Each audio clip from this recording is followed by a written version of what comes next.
was coming down here and I needed to get fuel, and I knew you were running late, Ross. And do you know what? I thought I was on the bulb in the Merc coming down. Not good for a V8 with 2 snails attached, slipping along at 800 RPM.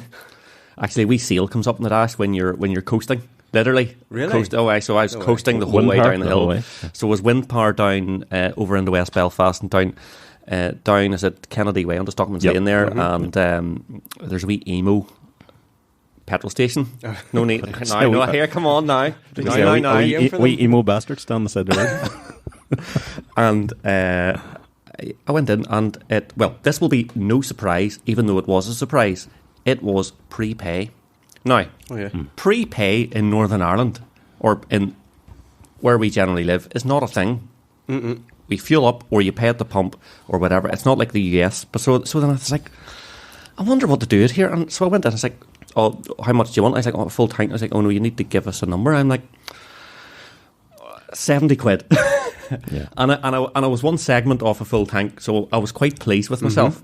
But I was also like, was he expecting me to come in and say, like, a fiver to get me from Stockman's Lane to, I don't know, Donegal Pass or something like that? I don't know. Mad, but weird. Anyway, on with the show. Hateful.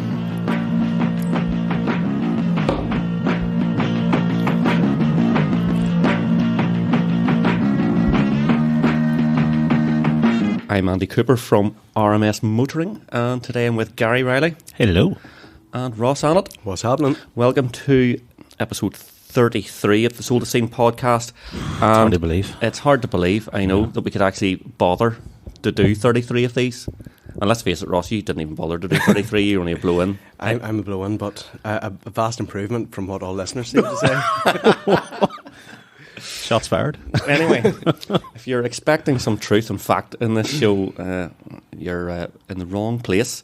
But yeah, so I had to prepay for some fuel in the C63, but... well, it happens to the best of us, you know. I'm actually very impressed that you coasted into the I'm impressed that station and got out there nice and slowly. Do you know what? It was premium too. There wasn't even 97. Do you know the other thing that they do at that petrol station? Did you ever heard of Dipitane, the diesel additive? So they have a Dipitane pump, and it has a wee sign above it, and it says Dipitane diesel is 5p more than regular diesel. Now, but I don't know, is that like right? Whatever you see in the pump, it was like 145.9 for Derv. So then you pay 150. And it was a real, do you know what? It was like, you didn't know what you were getting. You didn't know what you were paying. No idea what it is. It sounds like an illegal Class A drug of some kind, but it's odd. It's like a diesel cleaning additive. I think you used it like a million years ago when it had like an Audi A6 with 200,000 miles on it. But it's a strange setup. The Maxwell garages now offer diesel and premium diesel, and it's the same as they offer the E5 and whatever it is. But there's a wee the Maxwell station beside me at home is where I normally fill up, the car, the van, whatever else. But they used to do super unleaded, and now they don't do super unleaded. They basically it's all the same. It's all 95 with all 95, and probably all E10 as well. Yeah, and I did ask them about that there because they have got, there's a very distinct price between the E5 normal and E5 with, it's not even octane boosters, whatever bullshit they say on it. It's probably E10, but anyway, keep going. But but they keep saying, they say there's no difference in it. It's not a different octane level, expensive. But it's just more expensive. And I asked them the exact same question about the diesel. So there's diesel or premium diesel, and I goes, okay, is it a higher cetane rating or something? No, and I go, so why is it more expensive? Nobody has any idea. Is this the equivalent of buying your Gucci bag and then buying a rip-off which is made in the same place? It's just the name. The Chromac is it the same thing being sold? Just something more expensive. Well, I don't even think it's as good as, because you're not even getting something as good as Super. No, it's weird. It's harder to get. I don't know. It's harder to get Super. Why do you get it? It used to be, if you had a tune car or a Japanese car or whatever, you had to put Super in it to get it to run properly, essentially, or if it was remapped for Super. But why would anybody be buying premium diesel? There's no performance increases, and if it's to help your engine, or there's so many engines failing it, you would have to do that. Well, I know that, and you see, this is the thing about buying premium versus super fuels. Sometimes I felt that, I remember sometimes I would have got the occasional tank of BP Ultimate Diesel back when I had my Accord or something. Yeah. And it's hard to know, it runs really well on it and it's less smoky and placebo stuff like that. effect, Is it placebo? Is it cetane? I honestly believe it's placebo because, again, the X5 would be, I think, for a diesel, quite a mildly tuned engine compared to the standard ones. So I done an experiment where I ran maybe 5 or 6 full tanks through it to see was there a difference in the MPG versus, and I genuinely I noticed frig all difference. So I was like, I just buck ordinary diesel into it, because it was the same people used to talk about supermarket fuels. You buy from Tesco's and you're never getting the same miles a gallon. And I do believe that the placebo effect, that if you think you're paying a wee bit more for something, then in your own head at least. Well, I am utterly convinced it's real, because even if I wash my car, it's faster and rattles less. So vacuum, giving the car a good vac. Yep. Getting rid of all those crumbs and all. Much nicer to drive. And maybe wiping it down and spraying some of that fancy old spray stuff. Some good A-chem on it. Exactly. It probably has dipotane on it, and it's E10. That's because it starts to paint off in the car later. But I swear, spraying that berry stuff or whatever it is, and a good vac, and you get into the car the next day and you're like, oh, why I did that. Just feel, Yeah. You'll be on like Diary of a CEO next. Like the feel good. You'll be on the TED Talk. Well, what I did do, and it was feelings. funny. I put a wee video out there, and we are talking about the money saving things over this versus that. And do you ever see that big guy Starnaglass, do you, on the thing? So he's this really cool brand, and he does the stuff. But I literally, he showed this video. I haven't a clue what you're talking about, but anyway, so keep her lit. On the whole car cleaning side of things, so this guy, he's the big fat Essex happy chappy. Well, he's not fat so much anymore because he's lost a shitload of weight, but he could sell snow to the Eskimos. That he's definitely got the gift of the gab. But he keeps putting out these videos and he does a wee dancing, and he's brilliant. I actually think he's really funny. But I've made it my mission now this year that every time he drops a video, I've started to drop a video coming back after him. And in fairness to him, like he responded to it and had a bit of a laugh with me over Instagram and that there. But it's the whole thing, whereas his cleaner was 11 quid and my cleaner's 30p, and it doesn't work any better because it's but people are convinced if you're spending more money on something, sometimes you believe that it's going to do a better job, whether it's diesel, whether it's petrol, whether it's cleaning products. It's marketing and capitalism. Cormac calls it. And do you know what? I didn't even price a bag of Revels in the place or anything like that. Because I knew Gary was bringing the buns today. So premium Revels, you would have got. Gentlemen, it's a pleasure to be here. I know we're only saying 33 podcasts in, but I do look forward to this. Yeah. It's good crack. It's great to be back at it for, I can't believe we're saying 2024. Even though you're 70 quid down. Even though I'm 70 quid down. Surprisingly good mood. It's not like you. Surprisingly good mood. But when you daily drive, well, sure, we all daily drive something that has per MPG, but it's But I was 70 quid down yesterday, so no feeling. We're rounding in about 21 MPG on a good day in the mark. But to be honest, most days are good days in the markets. We talked about this before. The noise of it. Smiles per mile. Smiles per mile. Mm-hmm. Yep. A wee bit of a squirt coming out of the sideways. It's hard to beat. I don't know who would be at that. This is just a family long roof vehicle. It touches on a good thing though, the miles per gallon discussion, because I see it discussed to death in forums, even on RMS and many others, and I've never really participated because I don't care that all that much. That's not to say I've got money to throw around. I certainly don't, but I treat it as if I had a golf club membership or some other expensive hobby, the money would go into that. But for me, I love driving, love cars, goes into petrol, fuel and parts and so on. So I just see it as, no matter what I was driving, I'd be paying for fuel, so I pay a little bit over the top for something faster. I'll actually take that a step further, although I should have done it. It's quite a dry evening today, and I thought, you know what, I'll bring the Lotus. And I'm nearly glad I didn't, because they might be gritting the roads tonight, depending on any strikes or anything like that. But I thought, I haven't really driven. I drove it once over Christmas, and that was it. I haven't really had it out. I thought, you know what, I'll treat myself. But it is the factor of, like, we have the cars and we enjoy them, and people don't understand, right? Okay, you're paying more in insurance and tax and fuel and all that, but it's just not about that. It's just about enjoying it, especially if you're not doing a lot of modifying and stuff like that. And because sometimes the modifying you can really squeeze your budget out, and then sometimes, like, can I afford to drive it? Yeah. Flip, I will take it easy. Yep. But I should have brought the Lotus tonight, and I didn't. But first world problems bringing It means the mark. when you jump into it the next time, and I'm kind of the same way. I know I talk about it more than you used to talk about the Yaris, but my M3 sitting tucked up in the garage and it's sitting there nice and clean, and I'm the same. It's when we'll take it out. I'm actually looking forward to getting out for a blast and a good drive and whatever. So I'm looking forward to it already, and it's something that I'm not building up to, but it's just something that I'm looking forward to getting out and getting a good scalp on the dry roads. A car like that, it's like if you want like comfort, not even like comfort food, but like comfort TV, you go and watch, I don't know, Friends or something like that. That it's really, if you compare it to something on Netflix, it's not really going to stand up to today, but it gives you that warm and fuzzy feeling of being a bit younger, and that's what I thought about when I drove your M3. Yeah, E46 M3. I'm like, that brings back the memories of 15, 20 years ago, and plus it's a bit more analog, and you feel more connected than you do possibly in a modern car. Yeah. I also thought I thought about hopped out of the Irish and drove it, and I was like, I'm going to give this a good dusting at the drag strip. But anyway, never to be forgotten. On a similar note, and this podcast was born off of me talking about Yon GR Yaris, but there's a new one out, and there's been much chat about it on the forum. Toyota has seemed to, I don't know what Toyota are taking, but they should continue to take it because they released one of the greatest hatches in modern times, and certainly most talked about and all the rest, and I love the 2 years I had with my GR Yaris.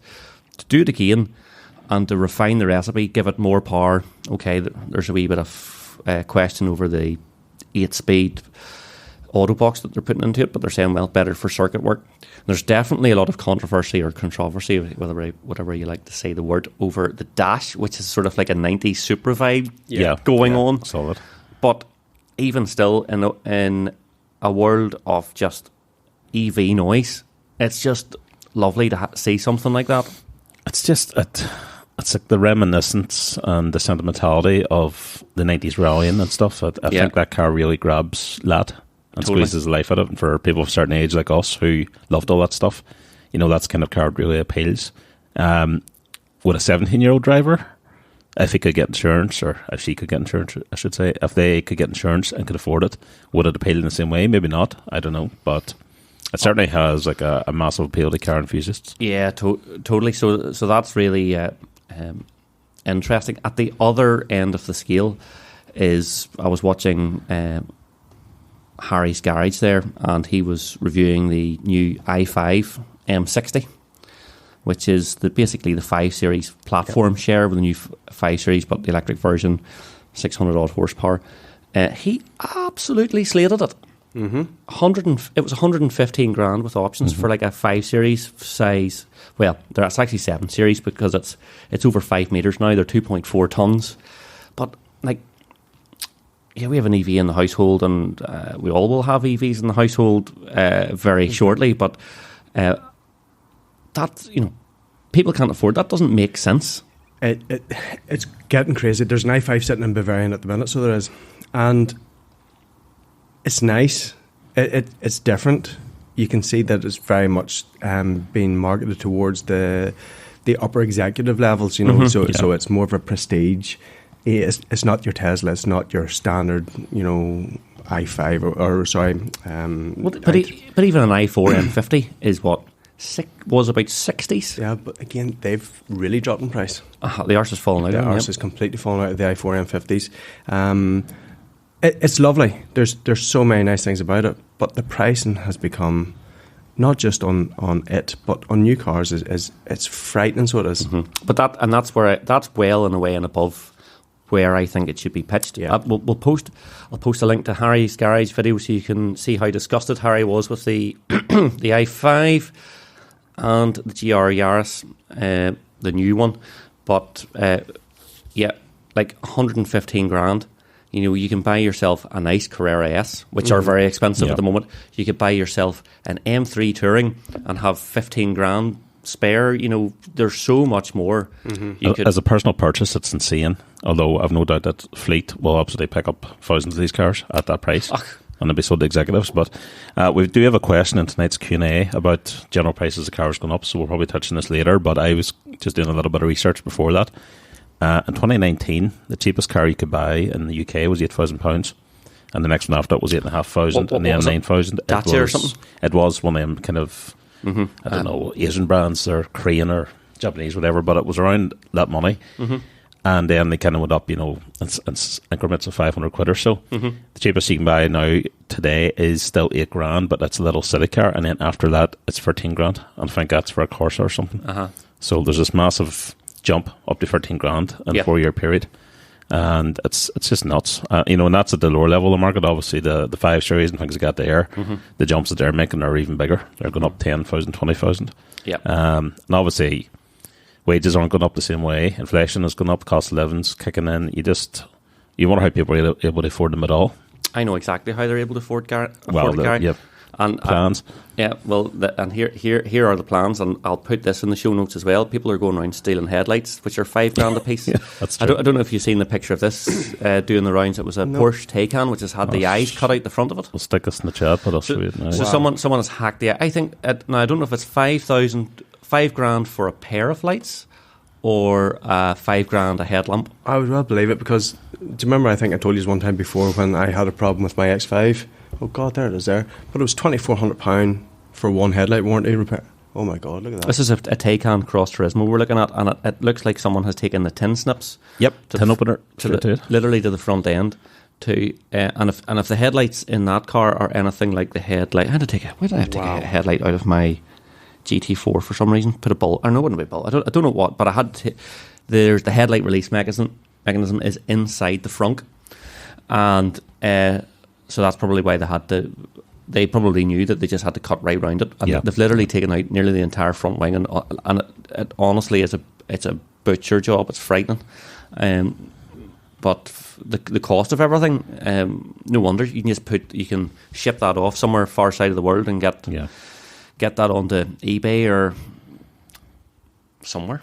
So you have the cost of cars, and then, as you mentioned, that that 5 Series is now what, 2 meters? Either it is not 2 meters. It's over 5 meters. Yeah, and so it's a similar, like, it's in terms of weight and length, it's similar to like a Range Rover Sport. But this is what I don't get. I could understand from the E39 maybe up to the next one and the one after they're going to get a little bit bigger because all the safety regulations have come in the last 20 years. But surely at this point we've all the airbags we're going to need. We've got all the legroom we're going to need. Why are they still getting so much bigger? Well, they're too big. Because they're too big for parking spaces. They're too big for back roads. You're sitting behind something that has a long wheelbase and is wide car and all the rest, and they're nearly straddling the white lines. And I'll tell you the other laugh too. The range was about just over 200 miles. In real world. These are things that I'm learning about now as well, and I didn't realise about the size of the battery, which is obviously the i5 then must be like 100 or even bigger. Yeah, about 100 kilowatts, something like that. Yeah. So you're not even going to be able to charge that properly overnight at home. Actually, it was, I think from memory, it was about 90 kilowatt or 95, but 88 kilowatt or 82 kilowatt usable. So this is another thing. So the manufacturer said, right, the battery is a certain size, but inside that is the usable capacity. It's like the tank has a lining. Yeah. But more than that, Harry was given off that he now measures the amount of electric that is going into the car. And at 1% battery, even though the usable battery was like 82 kilowatts, he put 88 kilowatts into the car. And it actually had some range.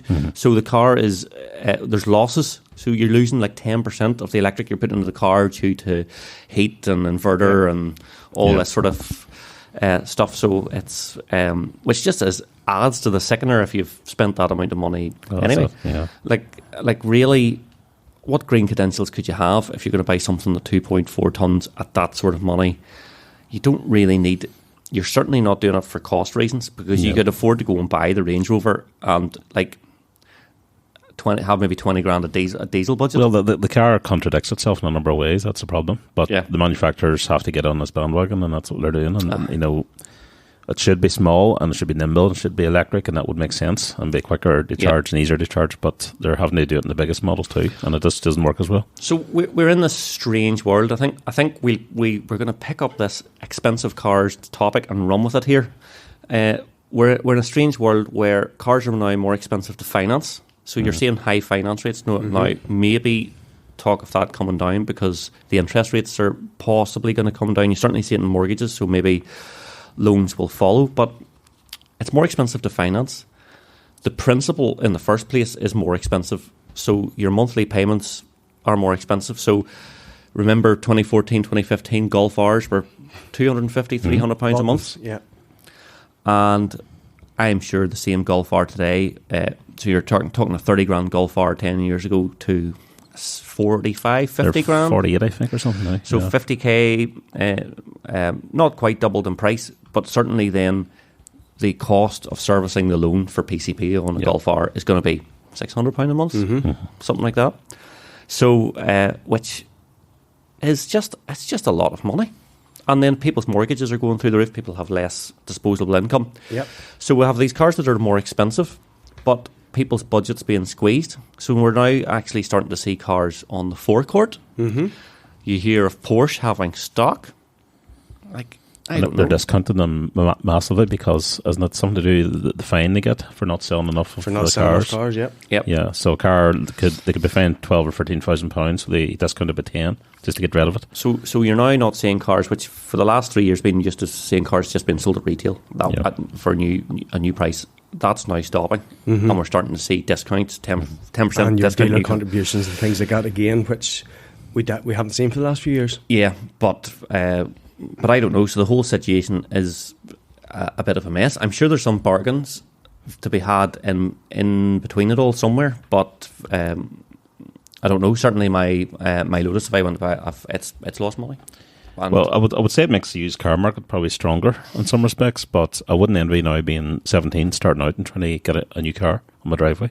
No. Not that I had one 17, or most of us didn't, but if you're a young driver and you want to get a new car, it must be incredibly difficult to get on that ladder. And it's also making it difficult even for people to talk about, we huff and blow about EV, but let's face it, the EVs that we've been talking about, they're not small change. There's nothing between, unless you're going to take a chance on a poor EV experience, a second-hand Nissan Leaf, 10 years old, it has 60 miles range in the summer. Which is just not great. You're just not going to do it. Yep. So really, you need to spend 15k plus to buy a Hyundai Kona or. There's nothing cheap with them, and that really is, I think, where a lot of the manufacturers are really trying to kind of jump on that wee bit. That using the sacrifice schemes, the salary sacrifice schemes, and things like that there to try and get people onto it. But even at that there, it's still a huge chunk of money for most people. Some of the salary sacrifice schemes are eye-watering. Like, I actually wonder about some of them are great. The NHS ones are an absolute no-brainer. £200 or £300 a month. But some people saying, well, actually, it starts out at £1,000 a month, but it's £600 or £700 net. But yeah, that's still a big chunk. That's still a big chunk of money. So... But then they'll probably take an approach if they're going to spend that on the car anyway. They could probably get something better for the salary sacrifice than a personal purchase. Yeah, and I suppose that's where if they're not like us sitting around the table, they're not into the cars and sitting on it is a real problem. I'm on Auto Trader nearly every day. You have the service and normally included in tax and all that, which can be a big cost. Insurance. Yeah, if it's fleet or something, and you get a free work, you're insured. Rennis was telling me the NHS ones were fantastic, but he was telling me about some of the nurses who obviously then jumped on the nice Audis and whatever else they had. These are the ones with the really fancy electric wing mirrors, the ones that the cameras in them. They name you a little kind of black. Yeah. Which look amazing. Nubbin, yeah. So he told me the story essentially of one of the nurses who he knows, and she's a nurse, so she's not particularly highly paid, but it made perfect sense for her to get a brand new car that she can charge and work, she can do it, blah, blah, blah, blah, blah. Clipped the wing mirror, and it was something ridiculous, like $2,500 to get the wing mirrors replaced. And basically the car was, every time she got into it then, because the wing mirror wasn't working, it was flashing up warnings and that there, this is not safe to drive. And he's saying, for all the good points of getting this here, she couldn't afford then to fix it. The one I saw the other day, I think it was an e-tron. Was that the Ron SUV? Yeah. And they don't retract, do they? No. They always stick out even when you're parked. Aye, so I couldn't figure it out. I thought if they're retractable, which I have seen on some cars, they go into the wing or the door frame. If they did that, it makes perfect sense. But otherwise, why not just have a traditional mirror? So the other question is, at $2,500, would you not just claim on your insurance? Because that's what it's there for. Yeah. You know, now, don't get me wrong, you'll end up paying for it in long green grass. And that's another problem too. Insurance last year took a massive hike. Yeah. Here, the I-Pace we have, it's all aluminium. I mark that or scratch it or something like that, and it needs a panel. Yep. Good luck. Lovely. Good luck. You'd be as bad as a Cybertruck. I know. One of the forums I'm on, or the Facebook groups, is for M4 and M3 owners and the F80 and F82, and a lot of guys in England are offloading the cars now because they can't insure it all of a sudden. It's doubled in last year. Yeah, and that's the thing too. Then it does make you think. Well, will I downsize? Will I change? And the question on my lips has not been if, it's when my mark's going to go, because I know it is a bit of a last hurrah and V8 and all the rest. Yep. And the more and more I have it, the more and more I love it. And but I do think, well, I'm going to save myself a fortune here. Potentially, it's a chicken and egg thing, because you don't have all the sort of the moving parts type stuff. My dad just got a water pump done recently on his Skoda Octavia, and I think timing belts and all that stuff, like all the thoughts of all that stuff, it goes out the window with an EV for daily running if it can be reliable enough. But it can easily just turn around and flip and break your heart. Don't tell me that. Why, Ross? What have you done? Oh, I haven't done anything, but my missus. I blame the missus. Yeah. Well, no, it's her car. She has she has an X5 as well, and coming up to its first MOT, and she's just decided, okay, time to get rid of it. And so she went on a wee shopping spree and saw the iX. Really liked it. Liked how it drove. Liked the fact it was similar in size to what she's used to. Ha ha ha. But so she took it. She drove it. Really enjoyed it, and has got one of them coming hopefully the start of the week. Awesome. Excellent. And it was what colour? White. Interior? Interior was the black and some, I don't know, it's contrast stitching or something on it. But the funny thing about them is there's again, this is how generic a lot of EVs are. They're literally all the same as each other, internally, externally, and there's very, very small differences on it. So I think hers has got the M Sport body kit and that there, and there's a few different skirts and extensions like that there have obviously been ordered now just to make sure it's something slightly different. But she was saying herself, like, she's, works in Belfast 1 or 2 days a week, but with kids and that there, the amount of run around you're doing after them, like, she's gone through £250-300 worth of diesel a month from doing short runs. Right. So there's no way that it can't work out better. Yeah. Unless you're, if you do the maths, and it has to figure out. Unless the only place she charges is one of like the, the BP. And again, I'm only learning things like this now, but charging at home or charging at work is an absolute no-brainer. Yeah. Well, you've got solar at work, so that's the way to go. So you only mentioned this to maybe just before we recorded the podcast, but I've a couple of bits of trivia is not the word about the iX. First of all, someone like me who has a toddler, Isofix is a big deal. Yes. And in the back, do you know in the back it has like this wee thing. It's like a wee lift up skirt, and you pull it up and it shows the Isofix. It's class. Tell you a funny story about being in the back of it. So I was in Bavarian then the other day. Where's this going to go?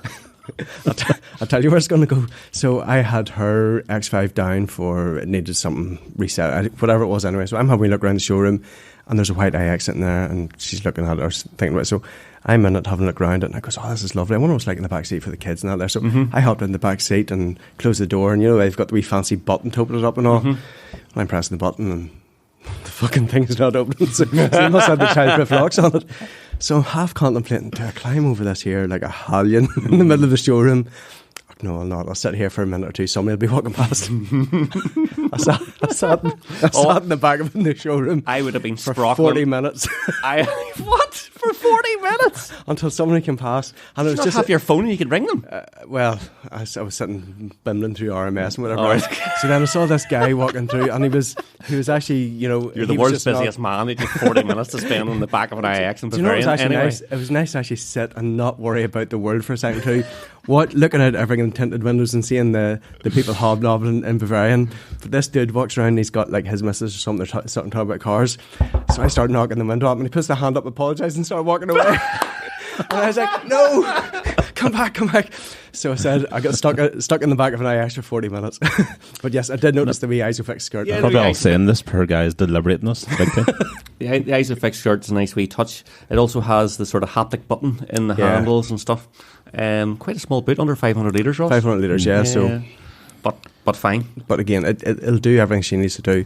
And the fact I've still got the X5, you know, as we said, if we need to go somewhere further away, or you know, if the whole lot of us are going, it'll be as easy to just throw everything in the X5 as we did before, because there's a huge bit in that there, and it's still the 7-seater if we ever needed, you know, to take kids and new friends somewhere.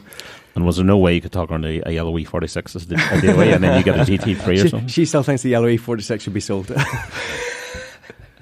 Well, see, there you go. EV. It's just I'm nearly more excited about it coming than she is. And again, she does love her cars and she loves things like that there. But to her, it's just another car. Whereas I'm starting to geek out a wee bit all the different bits and pieces, and can probably see myself. I'll take it out to work and I'll charge it to work for you, and I could probably end up doing more of the driving of it myself. Yeah, well, like that's what I like about having our I-Pace, because before that our family car was a Q3, and it was just dull as dishwater to drive, and didn't like driving it at all. And whereas now I look forward, right, family day out, we're going for an hour's drive here. Yep, fantastic. We're hopping get into the EV and just chill, because you're not going to be enjoying the roads like you would with the whole family on board. So you're just there to chill out, get everyone there nice and safely and calmly and all the rest. And nice EVs, the way to go. You've really have you really? Do you get to drive your one, or does your missus drive hers all the time? I drive it a fair bit. I do find like they're so effortless to drive. At some nights, like if this is the ID4. ID4, yeah. But some nights, you know, if you're sitting in the house and suddenly realize I need to go to shop for something, and in my place there's speed bumps and whatnot and all there, and it's late at night, my car's really noisy, I just jump on it. It's just easier. Nip round the shop, you could just plant it the whole way around, plant it back round, and I do it in half the time, which is ironic because my car has far more power than 94 would ever have, but it's just easier and more kind of quicker, probably point to point in certain roads because of the way you can drive it.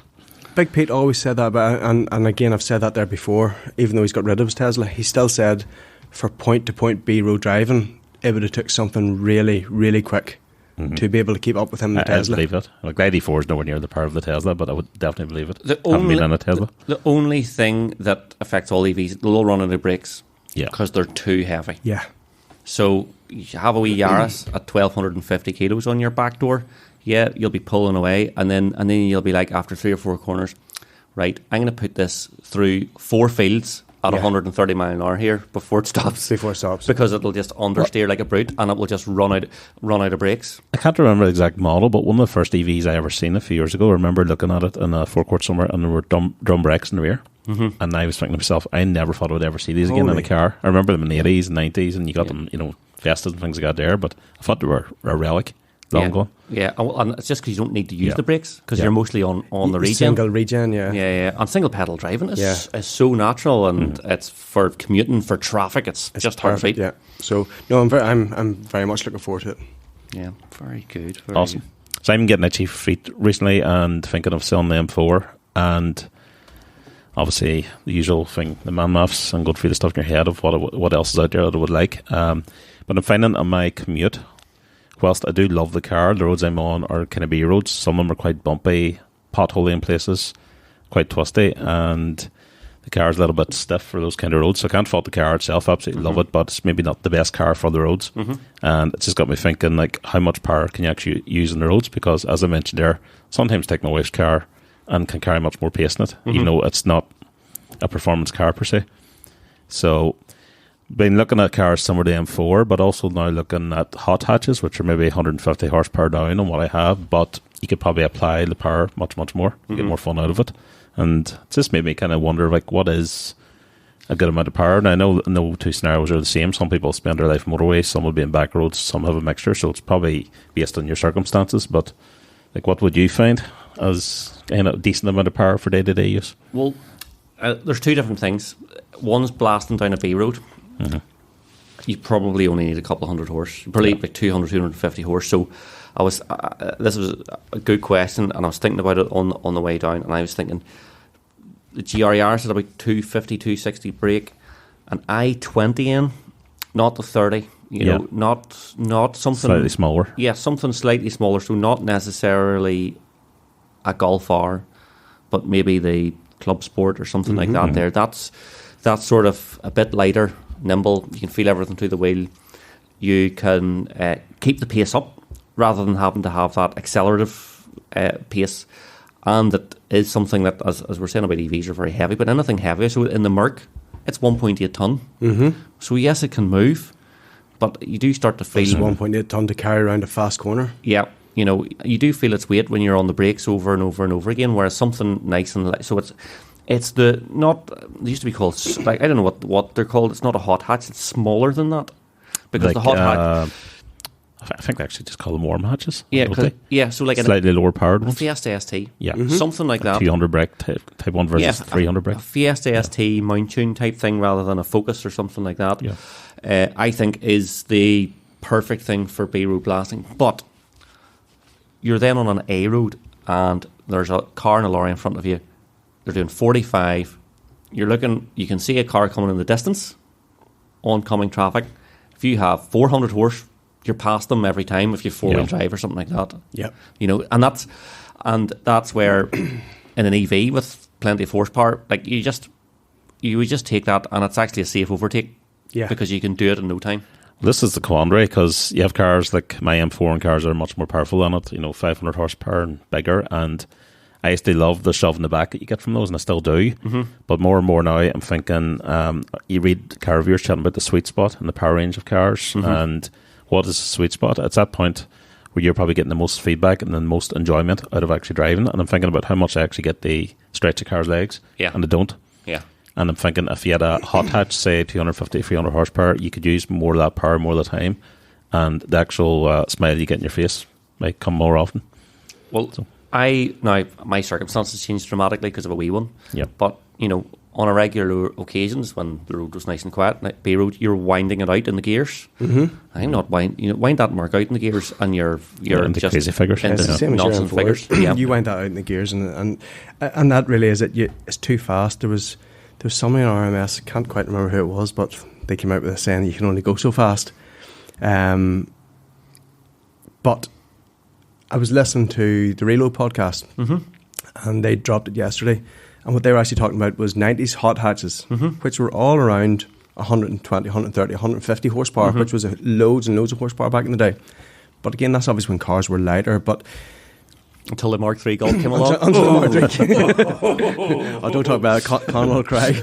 But I do believe that kind of, it's all the power to weight ratio. And when 150 horsepower 20 years ago was a flying machine because cars were lighter, and I can remember like being in friends, like the what do you call it, the 106 GTI. Yes, I was going to say 106 GTI or 306 GTI 6 or something like that. What a quick wee car. My cousin as well, she was going out with a guy and he had one of the first GTI 6s I'd ever seen in the country, and we done a bit of back road blasting, and it was just a car that could carry speed that you just couldn't comprehend, and that was kind of what it's all about. I think and exciting, really exciting, without being like deep into three figures or something silly like that. Without being at crazy speeds, but it was just exciting. And again, we all talked about it. That modification I done on my M3, which changed the diff to the 4.1 diff, dropped a lot of top speed. But what it gave that car was a lot more, you know, in gear pull, in gear acceleration.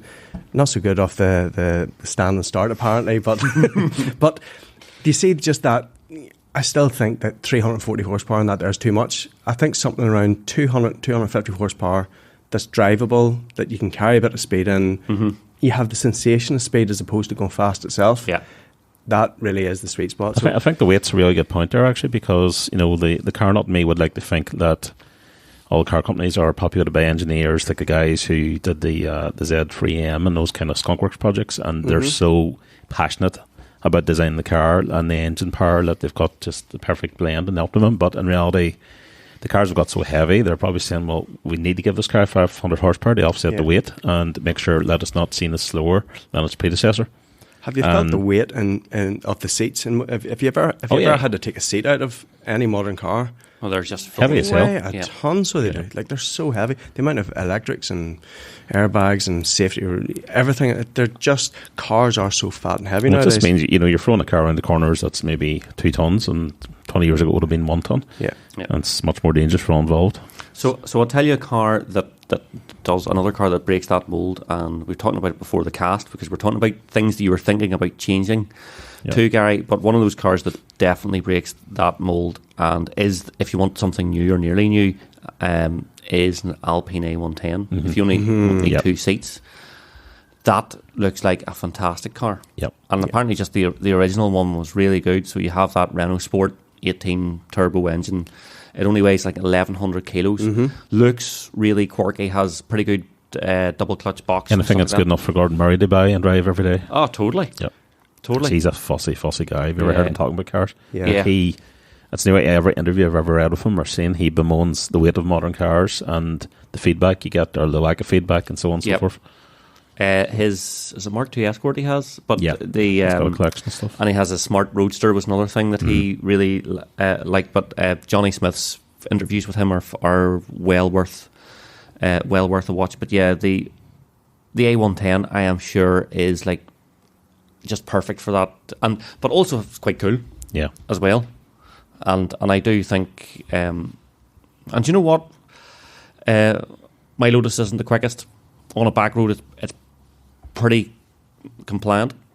It's pretty good, but it's probably still over-egged, and the Porsche was too long geared as well. It just wanted to do big numbers on a back road, and then you're tempted to do them. That's the thing. I know it's a problem. And then the other problem is you go to the other end. Like, in the last couple of years, I've driven some exotic Italian stuff, and they are just, the capability of those cars versus the road. Like, it's just mad. The driver skills aren't going up proportionally. No. Down, if anything, because of all the drive rates. Yeah. So, but yeah. So yes, that was my thought for the day. But yeah, on the A110, Gary, you were wondering about something very similar along those lines, built in the same factory, perhaps. Okay, it's just, I was looking just at different cars and hot hatches and things, and the Civic Type R. Keep thinking about it. The FK8, still just not totally decided about the looks. I used to think it was totally over the top. I've warmed it a bit now. I could probably live with it. Same. Still a little bit leery. I think you would have to go for a very careful colour choice. Yeah, and things got there. But yeah, I was looking at the Megane RS 280, which to me looks like a kind of nice. It's subtle, but not so subtle that you wouldn't notice it in the road if you were a carman. It's got the wider flank in the rear, 19-inch wheels, and so on. Definitely, they're a wee bit Q car, but if you know, you know. Yeah, there's a couple of guys in RMS have one. Eddie's, liquid yellow one's liquid yellow's fantastic, but as I say, set of wheels, spacers, they've just got a really nice stance, and probably enough power for the road, but you could always remap it if you want a little bit more. So look at lows. Not really keen on Golf Rs. I've had one before, so don't want to go back down that route. But there's not a lot of other really fast hatches out there ticking the boxes. No, I think that I didn't go that route, but I had the same quandary, and I was, if I could have got a drive in a FK8, I think that's the way maybe I would have gone. Yeah, but I did get a drive in a 300 Megane, and I didn't do it for me, but it was one of those things. It was maybe the mood it was in as well, and then I was just seduced by horsepower. Yeah, well, that's the thing. You probably stepped out of something with a lot of power at the time, so I think back to back, it may not have felt as rapid. Well, actually, no. I had the Yaris, and I think I was wanting something. I think I was wanting a palate cleanser from the Yaris, to be honest. Because I was like, it's not going to be good as, and it's not. I'm going to hold it up to the Yaris. It's not going to be as good, so I may as well get something different, which I can't really compare. Yeah.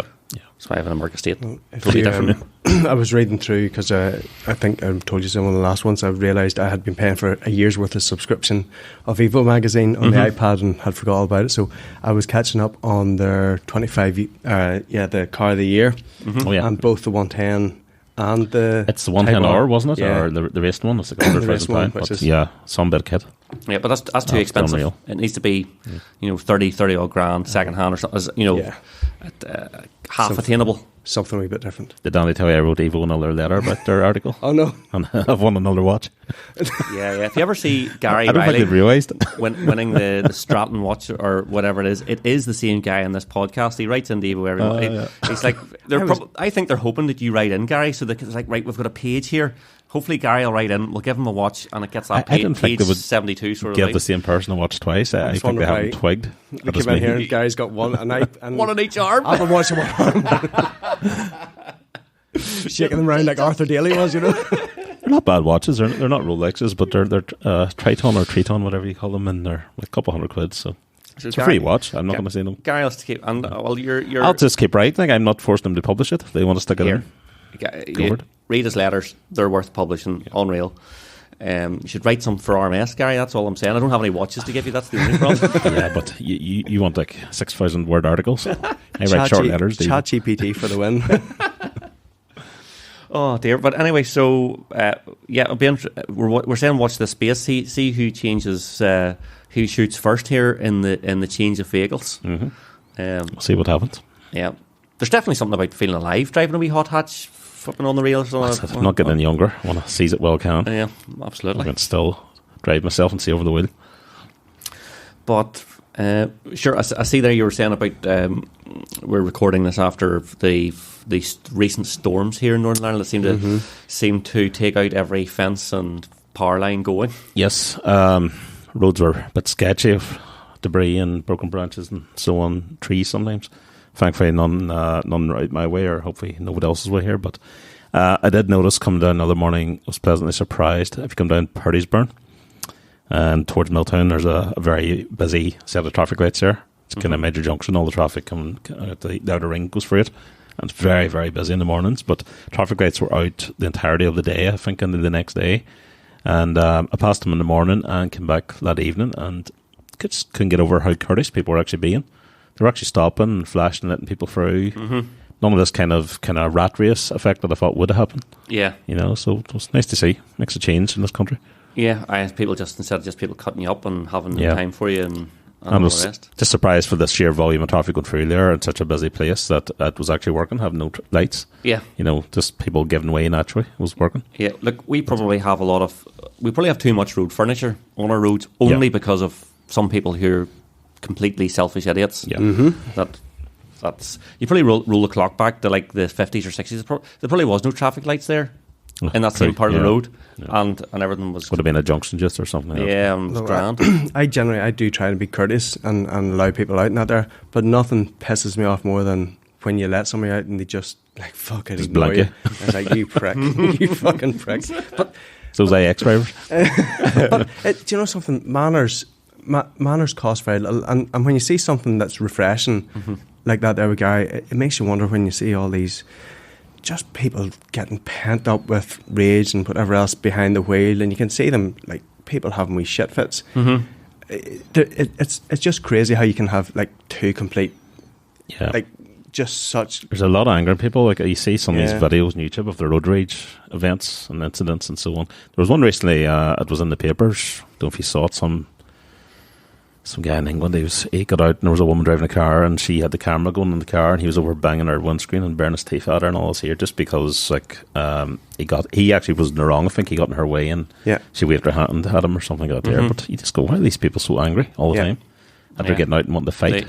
The Ronnie Pickering effect. Yep. Do you know who I am? You know I know. I'm Ronnie Pickering. Fucking Pickering.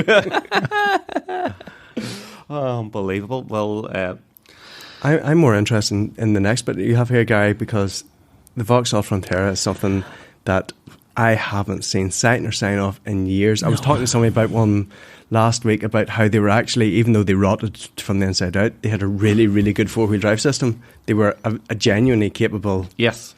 Yeah. Capable... As long as they didn't fall to pieces in terms of rust. So I saw this in the car news article the other day, and I know nothing about the new car that's coming, what its power is or all there. All I know is that the Vauxhall is bringing back the Frontera as an electric SUV. So it's going to be an EV platform. But I was just surprised that they went with the name choice because like I wrote an article, I think, Andy, for RMS once about names of cars and how some of the most popular cars years ago, they carry the name over, and then there's this kind of weight of expectation. But I don't actually recall the Frontera being particularly amazingly good or a lot popular. I don't think... What I remember about the Frontiers at the time, I can remember my dad buying one, and that was the time that, you know, if you wanted a 4x4, you were in, you know, whatever, it was something really boxy, or else it was an Isuzu Trooper, or else Vauxhall came out with this Frontera, which the first one I can remember, it had the spare wheel on the back of it, but it was on like this big fucking heavy metal arm that, you know, you had to pull it out and then the tailgate lifted up. But obviously as kids, I can't remember, I was young at the time, but I can remember, you know, him taking us all, we were going down on a drive and then went down on the beaches, and like he was like, my dad was just going mad, going up and down over these hills and sand dunes and everything else, and I thought there was nothing like this thing with the 4 low gearbox, and it was one of those amazing things. So I'm quite interested to see what they do with it, and it probably makes sense to come up with an SUV, because that really is what loads of us look for, whether we need one or not. And Vauxhall don't have anything that size. I think in recent years they've that Maka thing, and here's my very simple thoughts on it, right? And I loved Vauxhall back in the day. I passed my test in a Vauxhall Cavalier L Mark III. I had Vauxhall Carlton GSIs. Yep. We got a good run one time, Gary. We've talked about it before, in a Lotus Carlton, and we both were really impressed. Yeah. But Vauxhall haven't built anything of any interest in a long time. They are the butthole of the Stellantis brand. They are going to die. They dropped their GSI brands, and even the VXR brands kind of died away. It's a crying shame, by the way. Yeah, well, a crying shame. It is. My first car was a Vauxhall, a little Corsa, and I always hankered after a GSI Corsa. It's still there as something I'll buy someday.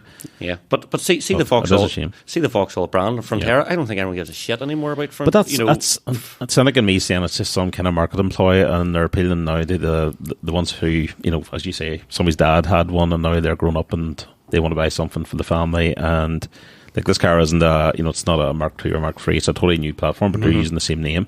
And I'm wondering, is it just a copyright thing that they own the name and they can use it and it's not costing much? Yeah. In fairness, I think the new Astra is a pretty good looking car. Yeah. Actually, it is. I don't think anyone cares about Vauxhall anymore. They're just completely irrelevant. I think you've hit a really the nail on the head there, and it ties in with another question that's asked later on from one of our listeners. And Vauxhall as a brand, I think they've taken nothing of any significance out. They're just rolling out mundane, churned out crap, and it's a real shame, because like, I'm sure you can remember as well, like growing up, when we were growing up, and the cars, it was like Ford versus Vauxhall. Yep. Look at it now. Yep. We see this is a good example of what you were talking about with Toyota there, because Toyota in recent years, but prior to the Yaris, then we come back in the Supra, you know, there wasn't a lot really to speak of. They brought out the GT86, which was kind of lukewarm, but I think if companies don't have those kind of dynamic models and fast models, even if they only sell... Sorry for the siren in the background of the podcast there, in case anyone's watching this, listening to this in their car and looking in the mirror. The plods saw Ross's van doing 200 mile an hour down here. Anyway. But if those manufacturers don't have a really dynamic model in their range or something that's seen to elevate them, I think they're just totally beige, the whole range. Yeah. And they need that, even if it sells in low numbers or doesn't sell anything. Yeah. It's still seen that they've got that kind of an angle, you know, and they can be seen to have, you know, there's people in there who want to explore dynamics and sportiness of cars and give it a little bit of an edge. And they have no appetite for that at all. Yeah, none. And I can't see, they've no really good they've no good proposition that makes them relevant at all. It's not like Peugeot bringing out Peugeot with like the 508 PSE or the whatever it is, the E208 and stuff like that. You know, they are trying. You know, although I would even say their 208 is a bit of a wasted opportunity, because I think that is a really fantastic looking little hatch. And I know there's a warm version, but it wasn't well reviewed. But I think if they'd brought out something about 250 horse, Yaris kind of power. Yeah, and nice wheels on it, nice kit. It would have been an amazing little hatch. Yeah, but they're not at the Vauxhall level of. No, they're Vauxhall have passed the point of no return. I think, unfortunately. Yeah. And Vauxhall and Ford used to be kind of on a level, but Ford at least are, you know, they're bringing out plenty of quick stuff. You know, the Mustangs and whatnot of this world. Yeah, and even the Mach-E, and they're keeping with the times for sure. And their GT40 and stuff like that away at the top. Oh, yeah, awesome. Yeah, would love running one of those. Sure. Yeah, Ross. I Well, I've talked about, obviously, my missus. She's got a new car coming. I feel like I have a new car Sorry, coming. I'm just reading the notes and you wrote Mrs. Pimp. This It's a great name. Pimping in the eggs. I felt like going for a new car. I had to put 4 new tyres in the X5, and without even going for like stupidly really expensive ones, it was still £1,100 for 4 Hancooks. Down sales? No. Yeah. Jeez, Well, it's nuts. do you know something? I sometime last year, and we may have spoke about this before, it was coming up to MOT time. It was coming up with something, and I needed to put 2 tyres in the front. There was a waiting list on getting decent tyres in. And I went for, they weren't the budgets, but they were still something about, £120 a corner, and they were the biggest pile of dung. And whilst I'm moaning about the fact about having to spend £1,100, the difference in set of good tyres is night and day difference. Like, Yep. Even driving in that crap last week, or, the rain, the bit of slush and sleet that we had, it was cutting through it nicely. It was doing everything it should have been doing, whereas on the previous ones, they were, and even something simple, they're the exact same profile, the same size, the same everything else. But when you saw the new tyre sitting beside the old tyre, it was just so much bigger and fatter and chunkier and just, so whilst I'm moaning about the cost of tyres, and again, if I had went for the star rated ones that BMW is supposed to have, we're talking about £1,500 for 4 tyres. Frightening. It's that old thing, you don't get really any enjoyment from buying tyres for such a big outlay, but at the same time, it's the only thing between your car and the road. So, So it has to be done. It's I do believe that budgets are a false economy, especially in something that, and again, this is where Rennis has actually said to me about he has found with EV driving, you really munch through tyres, whether it's the torque or whatever else, maybe Just the weight. of it. Sheer weight as well, yeah. But in something the weight of an X5, which is 2.5 ton, it really is. It's money for old rope. so on.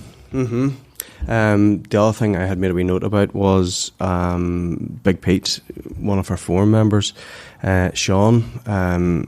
They done a GoFundMe, as I'm sure some of you have probably seen and read. Sean and his wife are going through a whole transition. She hasn't been well. He wants to take her home, and basically needs to raise a lot of money to make that happen. The lady needs round the clock care, so the good folks of RMS decided we're going to do something for him, and loads of us donated prizes, presents. The Sean himself was overwhelmed on the day, so he was there. That's right, and I called in down at Pete's for an hour. Down for an hour, and again, it's going back to that kind of the whole giving thing. Like, there was homemade buns and cookies and everything made, which were fucking phenomenal. They were great. The amount of goodness that people have in their hearts to help somebody who's in need and at times of need, it was just phenomenal to see. And I think there was close to $3,000 lifted on that Saturday alone, which was even more impressive in the fact that, and it was just, it was just down to probably a bit of lack of planning on our behalf. But GTI and I they were running their own day on the exact same morning, and again they lifted a load of money as well for another couple of worthy causes. But yeah, it was fantastic. I think that was a bit of a scheduling snafu that we had 2 cars and coffees on the same day, unfortunately. But because it would have been, we've all talked about how nice a cars and coffee is to go to, because it's a really easy, relaxed morning. The weather was shit. And people turned up in cars that were dirty and that there, but nobody actually cared because they were there for a different thing. And it was the exact same thing down at Blackline for the GTI and I guys. That people were just turning up, and it was just. But yeah, so the fundraiser, or I'll put a link to the fundraiser in the show notes as well. Yeah, it was just phenomenal, and I know Pete had said to me that on the podcast to make sure that I thank people on his behalf for everybody who turned up and showed up and were able to just come down, show their faces, and help out another forum member. So, well, totally humbling that the way people, look after each other on the forum is just unreal. Yeah, it really is, and you see it in the likes of that. You see it in the mental health thread, and some of the stuff that people have to deal with as well. It's a very powerful thing, and that is something that whilst we all have a wee bit of fun and we slag and something that you should be very proud of is what RMS has grown into, Andy, because we're a bunch of car enthusiasts first and foremost. We've all had a bit of fun. Some of us may have had a few more warnings from moderators than others, but something at the heart of it, at no matter what's going on, there's goodness there, and people are always willing to help somebody at a time of need, and there's always somebody to chat to. The resources that are on RMS is fantastic, and it's something that, as forms have died out, RMS has continued to grow from strength to strength. And I do think, you're it's the first time I've seen you probably like a wee bit red in the cheeks out there, but it is something I do think you should be very proud of not just what it is, but what it's grown into and continues to evolve into. So, yeah. I think it has, it's gone from strength to strength. There was a period 10 years ago where it seemed that forums were just a dying breed, and I saw plenty of comments that, RMS will be around for much longer either, but it's proven everyone wrong, and I think it's because the sense of community on RMS has always been really strong, even going back 10, 20 years.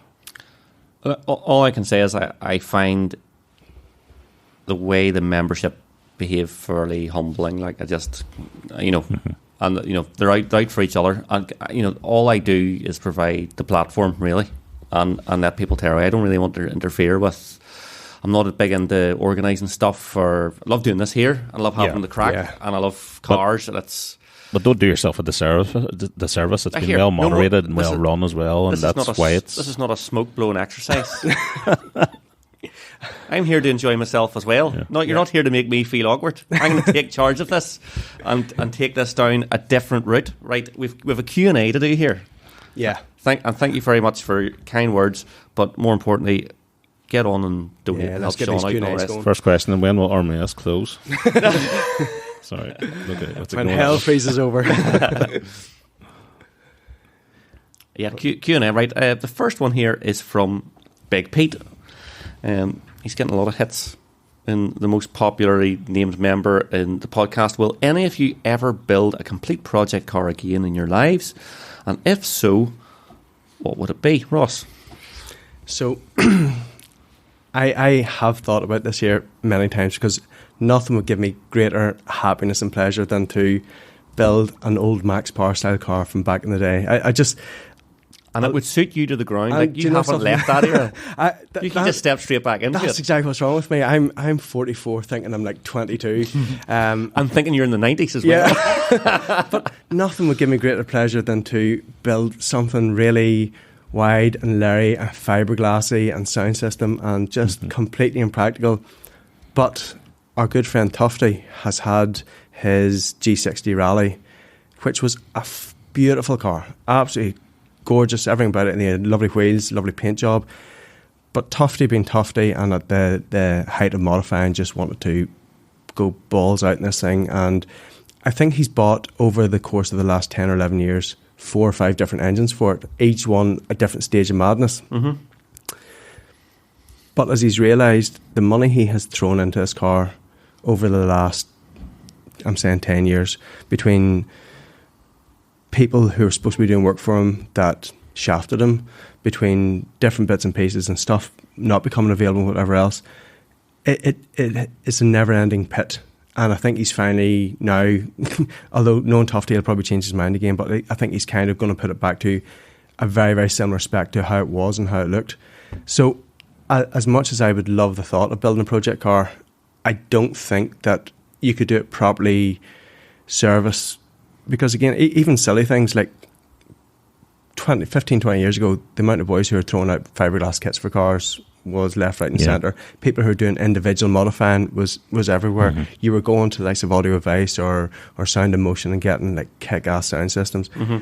A lot out there has died off. So unfortunately for me, it really is rose-tinted glasses on something I love the thought of, but I can't ever see myself doing. Well, I'm going to play your own life back at you and tell you you're wrong. Only in a way that you won an E46 M3. Yeah. And you've turned that into a project car. And you've loved every minute of it. Well, actually, yeah. So when you look at it that way... Forgot about that one. Oh, yeah. He's sort of like, oh, yeah. But, and that's true. And maybe you had a good base. And you weren't going to... You were keeping your project sensible. Yeah. And also maybe the fact that the investment was always going to be a plus investment anyway. That is probably a very good... I suppose when you look at it like that, I took a car that cost me 22 quid. And I've spent probably a lot of money on it, except if my missus is listening, which I haven't. But yeah, I guess it kind of had made that car my own. And you've really enjoyed that. enjoy and every- I've loved yeah. I've Every loved minute hearing of about it. Yeah. So actually, in answer to Pete's question, the answer in your case is actually yes. I was put in this really weird circumstance and made the best of it. Yeah, okay, Which- that's a good way of looking at it. And I'm only thinking about this because I would probably have agreed with what you said at the start. It's like, you know, there's a lot of stress and money and it's even the time commitment.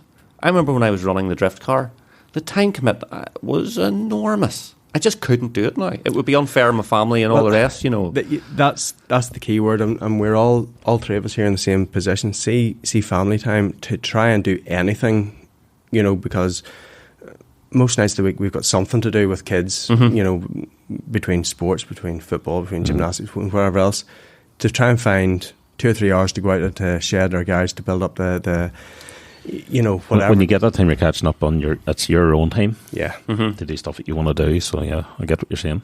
Yeah, and even I remember when I was running the drift car, I couldn't have done it without my mate Robert. Yeah. But back then, you know, he has a family now and all too. He doesn't have the same time as he was like literally, right, hand me this, because he was the man on the spanners and knew what he was at, and I was just the crap apprentice labourer. Do you know what I mean? But at the same time, thinking about what you've done with your M3, I think, you know, like that's a lot of fun. Yeah, well, do you know, so it has been a lot of fun. It's been a lot of hours in that there as well. But you know, if I was to start from the start to try and do it in a small time frame, the way that we used to do it when we were all younger and had time, you know, I just don't. Very, very valid points there about, you know, it's not just me having the time, it's the family, it's your friends.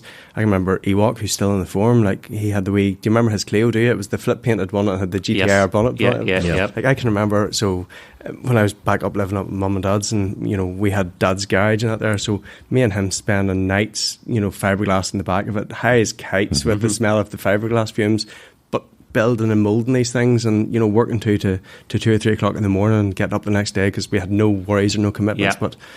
But yeah, doing things on that kind of time frame, no, it would be impossible now. But, you know, I suppose if you get something like I was lucky enough to have and to be able to tinker at and get bits and pieces and just take your time at it, then yeah, if you can do it that way. Which you can understand the way too that some people do and go buy a project, but it could take them 10 years. Yeah. Which you can never understand when we were younger and speed was of the essence. You had to get, whereas now you can think, well, like, just life gets in the way, you know. Life gets in the way, and you know, I had a similar kind of access to a garage, you know, my dad's place, and full working garage, all the tools, everything else, and loads of free time. And used to think nothing of working the midnight on the car, and doing bits and pieces, and up at crack of dawn and get stuck in again. But it's just time now, you know. Totally. And like that's the way these things go. And well, the question is, I don't know if we've answered the question. If you did have the project, what would the project be? So I have an idea. So and I've thought about this. I'm like, well, I have a lot of cash tied up in the Lotus, which I'll be honest, like I shouldn't really, you know, I could downsize it. And if I did downsize it, what I would probably go for is F80 or F82, so an M3 or M4, but a track build, or maybe someone's pumped the money into it and they've put the nitrons or the Olins into, and great track car, the sticky tires, and a couple of Recaro seats or race seats or something like that, and harnesses and ready to go. I think it'd be a great track car, and all the rest. So that's, if I was building a project car, it would be something like that. I wouldn't take it too far. It would probably be for track. And then keep it road legal though. Keep it road legal, yeah. Drive like Nürburgring, enjoy it. Hydraulic one, definitely. Yeah, absolutely. So, what do you think, Gary? What would you build? Probably because I was such a Honda head at one point. I've always felt I'd love to build either an EG or an EK Civic track car with the full Tigger Type R engine, maybe supercharged and really good suspension, stripped out everything else. Just think it'd be a load of fun and be good to have something kind of high rev and natural aspirated engine again, which you're seeing less of nowadays. And that would just be for track. The other project I've had in the back of my head since I was a teenager, and I'll probably never be able to do it because of the money and time, but you know, if I came in the money and I was semi-retired or something like that there, E30 M3 shell, totally stripped out and rebuilt as a fast road car with an E46 3.2 engine, full custom interior, the whole works. Would you right-hand drive convert it? Definitely. Well, if it could be done, without ruining the feel of the car, or, you know, you probably have to get a dash custom made and all that. Yeah, I'd imagine, or you buy a regular 3 shell. Well, yeah, for any 30 dash. Make it. But yeah, that would be a ton of money and a ton of time. So will it ever happen? Probably not. But who knows? Never say never. Keep doing the lottery. Nice to have dreams. See, if you had enough money, you could semi-retire and then do all this. It's all hinges on money, doesn't it? Money or time or both. Money buys time. Yeah, true. Yep. It does. Well, and then the same could be said that people who learn lots of money have no time. Mm-hmm. Yeah, because they're spending all their time earning the money that they don't have the time to. That's true. Yeah. Enjoy it. Money's also it's hard got these days too. Mm-hmm. Tub of butter's £4.50. Do you know what I mean? More money, more problems. Absolutely. Next question is from Terry. Terry asks, car or garage tools that were so good you'd wish you bought them years ago, or are there ones that you'd wish you'd never bother with? Possible segue into what can be done at home versus when it's time to take it to a pro. Well, I'll use my learned colleague in the RMS moderator pool, Coog, as an example here. And he did something that I should have done and now probably don't have the time to do. And he went to the the motor mechanic courses at the Southern Regional College or something like that. And I remember him telling me about all the stuff that, and it was literally bring your own car along and, do stuff, put suspension into it, put brakes into it, whatever else, and learn welding and learn all these learn all these skills. So this isn't a tool in particular. This is a toolkit, as in being more confident. And you see the work that Craig now does. Like he's just he's up there with Pablo. Hands. He's unreal. And like a lot of people in RMS were very, very impressive with the work they can do.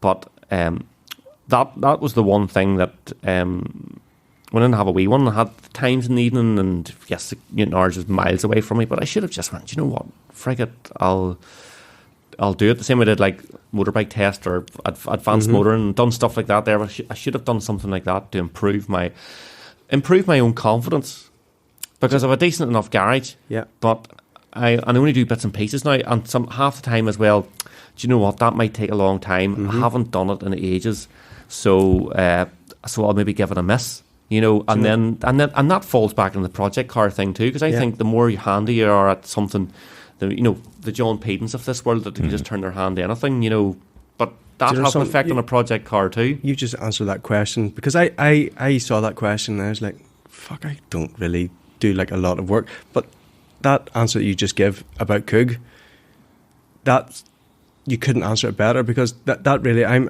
in the exact same position, and I've spoke about it on podcasts here before about how envious I am of guys who aren't just, who can do not just the simplest things, because we can all do, really basic things, but someone who's confident enough to pull a set of suspension out and, do whatever else.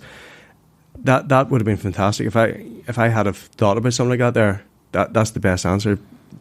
Teaching yourself or giving yourself the access or the wherewithal to learn those things. Absolutely. I think in terms of tools, like a basic set of tools from Halford's, Halford's Pro stuff is great. It's lifetime warranty. Lifetime warranty. You can get socket extension replaced on a Friday after or a Sunday afternoon. But it's what you can do with that. And the more you know, the more you can do with less too. So you can have the fanciest garage in the world. Yeah. But if you don't have the hand skills to do it, I think that's very true. That's a massive thing. But that's my way around of not actually knowing what tools he means. I racked my brain over that one, and I can't think of a tool really that's ever just blown me away as in how amazing it does what it does. Some hammers are better than others, and some ratchets are better. The one thing that did spring to mind, it was the first time I saw one of them special jacks for lowered cars, and I had spent years, with lower cars and having to put them on a block of wood to try and get them jacked up or something out there, and I just thought, this is great, I need one of these. I bought one of those when I got the drift car, and I still have it to this day, and it's just a great piece of kit. And then you go to the track and you see someone with air jacks, and I was like, oh, stop it. Yeah, but anyway, next question is from Alpine F30. Is there any actual interesting new cars, Teslas and supercars excluded, or do you think most of the new stuff is just rehashed versions of cars we've had in the past 10 years? So I think we've mentioned the Yaris, but all the fast Toyota stuff, well, probably the GR86, the new one. The Grade 86 absolutely is another example of that. The again, the Alpine, stuff like that. But I don't know what else. Without going for supercars, there's not a lot. Like, manufacturers, everything now is just mass produced, and they're doing it as cheaply as possible, and platform sharing and all that there. And so much stuff is so similar, especially in the VAG group.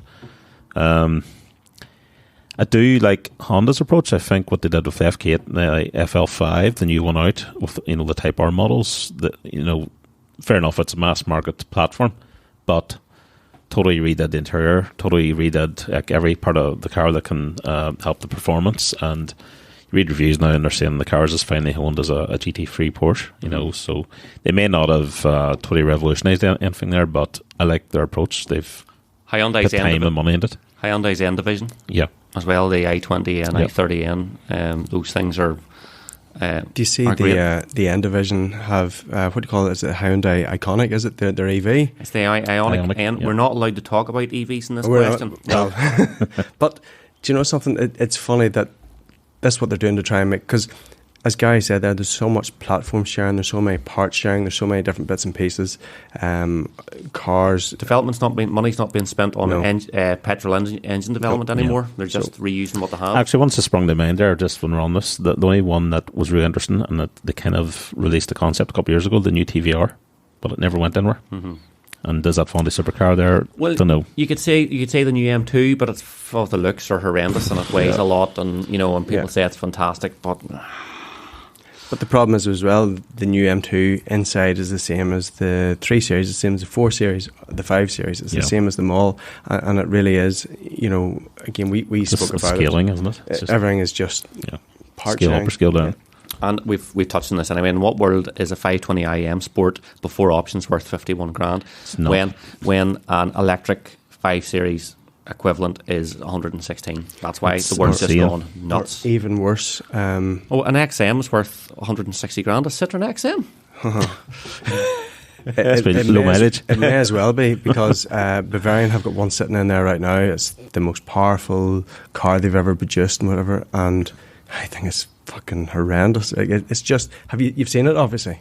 Some of the styling is just awful. It's crazy. Now inside, yes, it's class. It's got this really cool roof and it's got everything else, but it's 160 grand.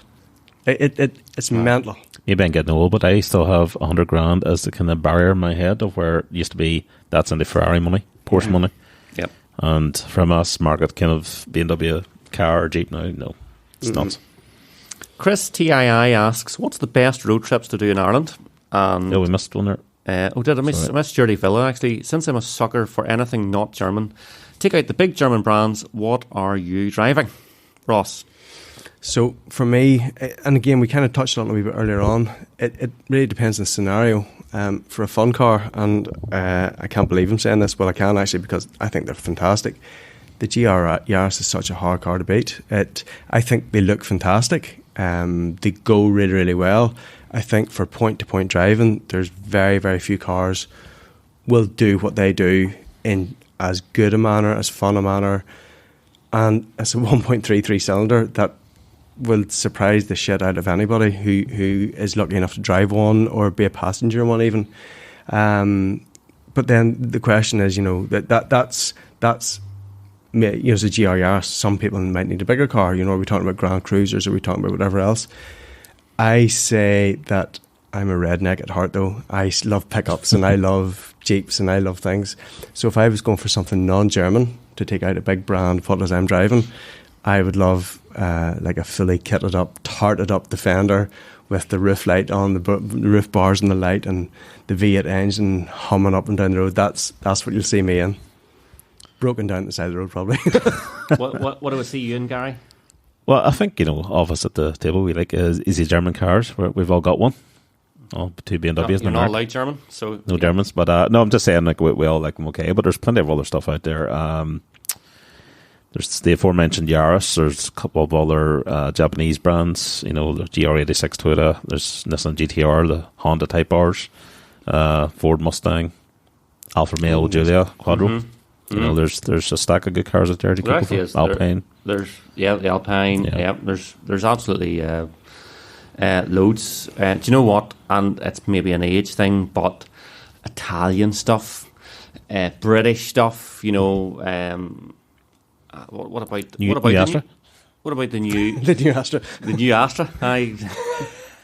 But what about things like something from Aston Martin? What about something from Bentley you know what I mean? You know, there's that sort of stuff. What about something Italian and exotic? Like you haven't put a price limit on this, so I'm thinking, well, what about a 458? Oh, beautiful. You know, and naturally one of the last naturally aspirated Ferraris. You know. Yeah.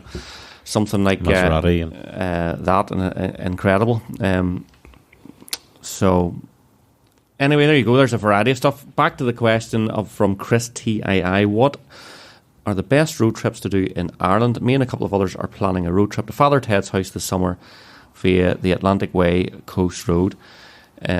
We've what we have in Ireland as the all island is just some of the most breathtaking scenery, and some of the most notoriously awesome rally stages as well. You know, like Mall's Gap, and you know all these sorts of places in the world. We have the Coast Road. I did a great road trip a couple of years ago in the Yaris, and we went to about an hour south of Cork. And you know down Skellig Michael, where the island is, where they filmed Star Wars and all that. You know, it's just absolutely breathtaking. Down there, if you can get clear enough roads, it's awesome. But the coast. So I would say the coast roads do as much of it as you can. I think if you're driving through Ireland, that's somewhere my knowledge isn't just as good. You know, I think part of the fun that those guys will have is doing the drive itself. You know, again, because it's not going to be, you know, balls out, but there's going to be a bit of back road blasting. They're doing the Atlantic Way Coast Road, and you know that is some of the most stunning over by the west of Ireland. Some beautiful roads. We would scuba dive and up around Donegal and that there. So up by Mallinhead and that there, like there's some really nice driving roads up around there. There's some are like, you know, sheep tracks. You know, the tiniest wee things, but it's just. Again, that's one of those there drives. It's not about carrying speed. It's about going around a corner and seeing your cliff view and getting you and your mates' cars lined up and getting a couple of photographs of it. And that's what it's all about. In the north here, the road, any road out of Larne is good. But the Causeway Coast, it really is hard to beat. You know, when you're going up Larne through the tunnels in the road and that there. Very dramatic. When you had the catering, you took it up those roads? I took it up those, which was unreal, Fantastic. So I think it's going to be really hard to beat. Just before Christmas there, we were away with a family trip and we stayed in an Airbnb down near Enniskerry and did a drive up through the Wicklow Mountains. And it's just absolutely breathtaking up through there. So many trees and things. It's a nice bit of country. We've done well at Atlantic Way and Ring of Kerry in recent years. Both were fantastic. And I can only echo what you said, kind of around Donegal, Atlantic Drive, and the bits. Basically, anywhere in Ireland, I think, around the coastline, you're going to get good drives. Middle of Ireland, I'm not too sure. I've tend only to be in those roads to get to the coastline. You know, there's probably decent roads, but can't think of any drives that are memorable. So I just had a quick Google Maps here. So from, you were saying Mallinhead, were you, and or somewhere like that in Donegal to Kinsale, Cork, is just over 1,500 miles. So that is a lot of coast road. Now, that's going to take you a long time. Yeah. I would say that would be an epic trip. And that's a trip you can just get in your car and go and do. Like, I actually... trips in Ireland always surprise me, no matter where it is in the north or the south, this is an absolutely beautiful country. And it's always breathtaking, always really enjoyable, always really memorable. So, Chris, you're doing the right thing. It's on our doorstep. All these great places to drive. And do you know what? The people they ask are the people in the forum who who have done all these things. Yeah. Sven's been everywhere. He'll know. That guy has been everywhere, and he enjoys driving. Yep. Again, the shit out. Like when you think about the driving that he's done in the Evo 6, which is essentially a stripped out rally car. Yep. Like he's took that on wine runs to the south of France. He's done everything. He's a maniac. He's well worth having a chat with. Next question is from GPA Evo. Best or favourite resto mod and why? Gary? I have two that sprung immediately to mind. The first, I'll just load up a photo here and we'll stick this in the chat. This was the... That's the Alpha the Holics Alpha, car. yeah. Yeah. 518 horsepower resto modded Alpha Giulia GT, one of the early ones. I just think they're absolutely stunning. Encapsulates the original shape of the car perfectly, but makes it just that bit chunkier, fatter stance, modern internals. It's obviously EV powered, probably very rapid.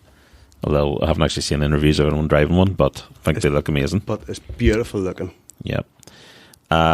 Do love the Singer 911s and that kind of thing. It feels like there's loads of resto mod 911s out there at the moment, you know, early 60s and 70s ones. Extreme. I tell you something about the resto mod scene, and it's awesome. But take the Tolman who do the 205 GTI resto, but it's 100 and something. About it's over 100 grand for a 205 GTI. 130, I think. Yeah, yeah, yeah. Which is just that, you know, that's sharp intake of breath.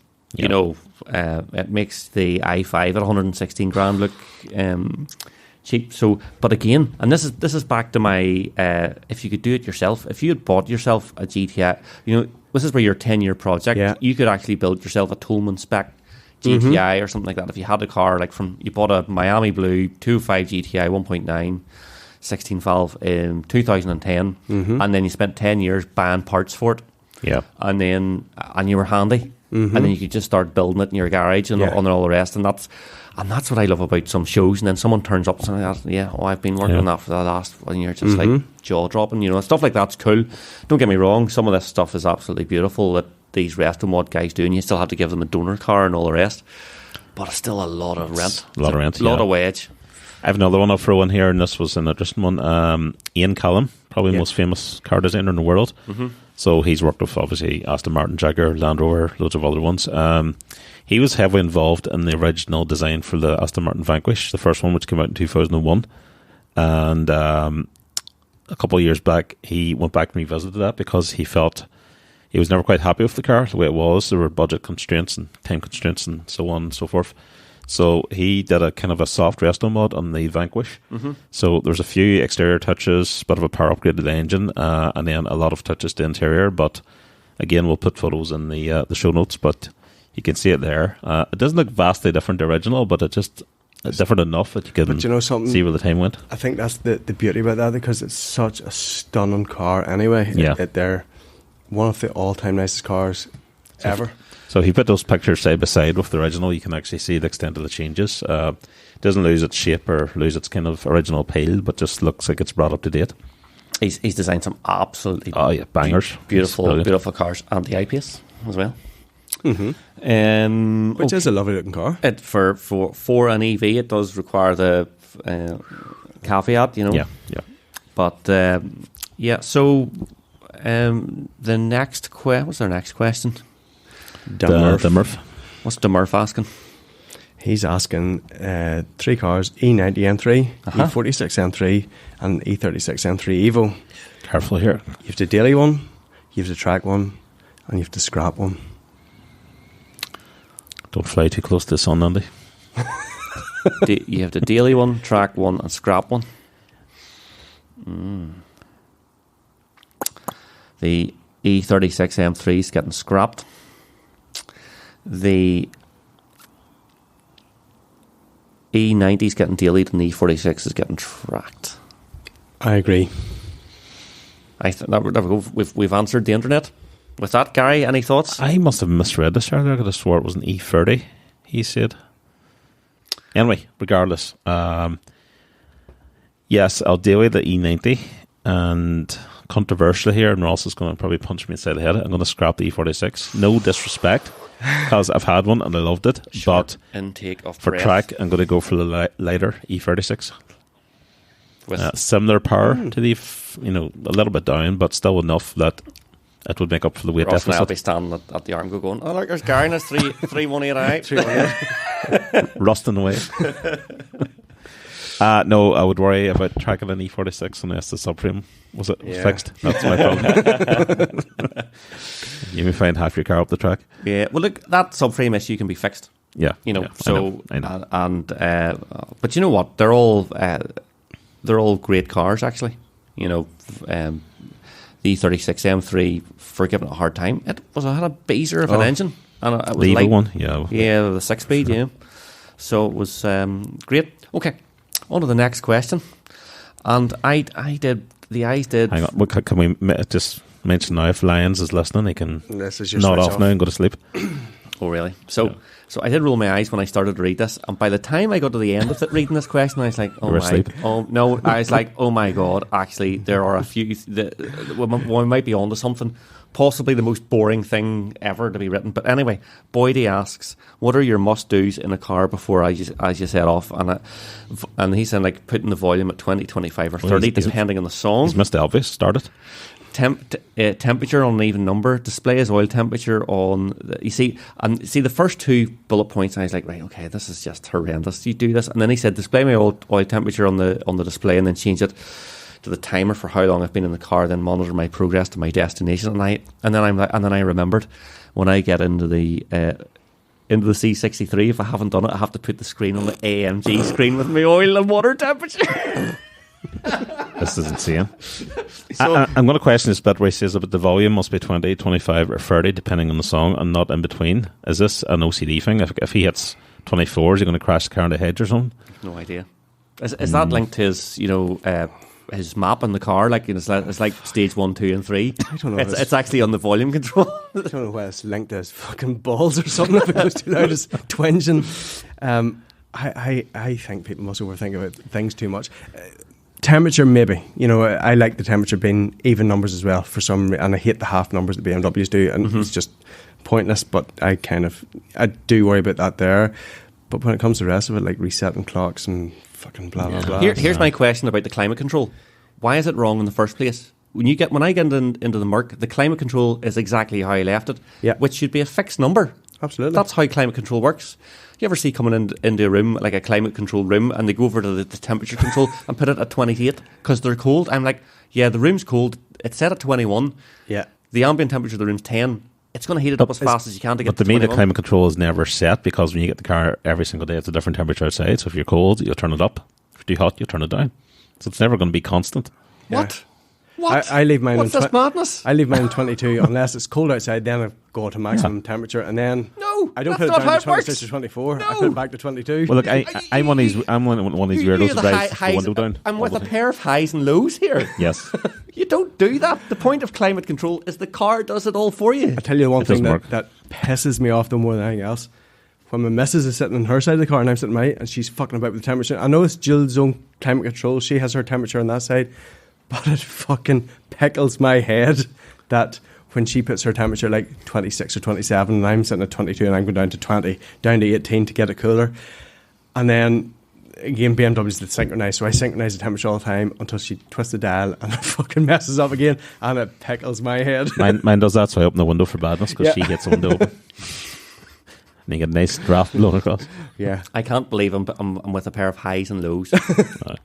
There's flipping Günther in flipping climate control engineering in Germany, spending flipping years of his life working on a climate control system. So as if they set it to 21 degrees, it will perfectly condition the car. They will get in. They will never have to set it again. What do you mean? There is data telling me that Gary, Reilly, and Ross Annett have high and low.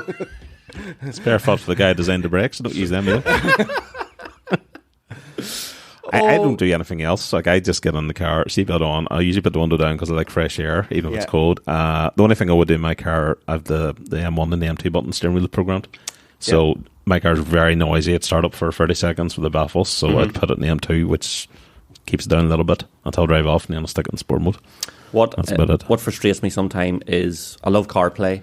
If CarPlay is slow, so wireless CarPlay, it's slow to connect, and you're waiting for it to connect, and it's like, come on now. come on. Or you get into the car and it's just about to connect the CarPlay. It's like, oh, I've left something in the house, and you get out, and then it's like, right, I'm spending ages for this thing to connect. It's one thing the Lotus is actually good for. It seems to connect in a very quickly. flash. Yeah. The Merc takes ages. The Jag's not far behind it. May ring Gunter. No.